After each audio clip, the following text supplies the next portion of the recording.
But first, our regular look at the world of business. And the Japanese video game maker Nintendo has cut its annual profit outlook. It said on Wednesday that its full-year profit would now be down by a third less than previously expected. The strength of the Japanese yen is one of the causes.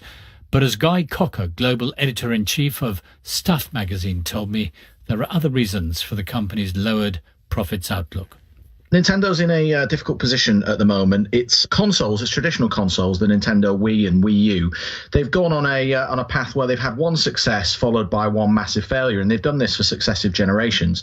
Now, the company itself makes the best games in the world. It has games developers that make games like Mario, Zelda, critically revered, and they sell very well as well. The problem is, because their platforms aren't selling, they've now had to branch out into mobile gaming. So quite famously, they've had Pokemon Go, although they don't actually own that brand. They're merely an investor in the developer and publisher of it. And they're about to bring Mario to the iPhone, which they announced alongside Apple with the launch of their latest phone. So they're a company that's just in dire straits in terms of its hardware, but they're still capable of making the best games in the world. I mean, Pokemon Go has been a big success, hasn't it? Yeah, Pokemon Go is because that game has always been on Nintendo hardware on its portable systems, the DS family of consoles. People have assumed it's a Nintendo game, but actually it's a separate franchise that Nintendo has invested heavily in. So it owns pretty much half of the Pokemon company, and it has developed and invested in Niantic, which is a developer of Pokemon Go, but that's a Google offshoot company. So while it's able to reap some of the benefits of that game, which, like you say, has been very, very popular, it's not seen as much money as it would have done if it was to release, say, Mario, which is about to on the iPhone. I mean, we've had a cut in profit outlooks, but nonetheless, still pretty healthy profits. Yeah, it's still, they're still making money. It's still, I think it was $250 million in terms of their profits for the year. I mean, a long way off the billions of profit that the likes of Apple makes in a quarter. So, they're not on the forefront of a technology company in this day and age.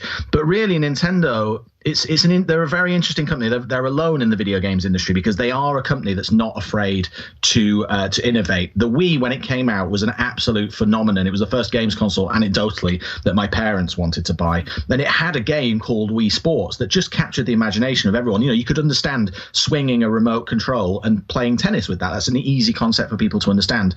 What they're struggling to do now is match that influence and that reach. So they've just announced their next console, which is the Nintendo Switch, which we think is going to be released in March next year. To be honest with you, from my standpoint, it doesn't look like a console that's going to reinvent Nintendo's fortunes, I have to say. It's basically a portable games console that looks very much like a tablet, so an iPad or an Android tablet. Then it's got two controllers on either side, and the idea is you play your games when you're on the go, and then when you get home, you dock it, and then you can play kind of traditional at-home game experiences. Like I say, it's an interesting concept, but I don't think it's going to turn Nintendo's fortunes around. I think the games industry's kind of moved on. That was Guy Cocker, global editor-in-chief of Stuff magazine, with a rather gloomy forecast for the prospects of Nintendo.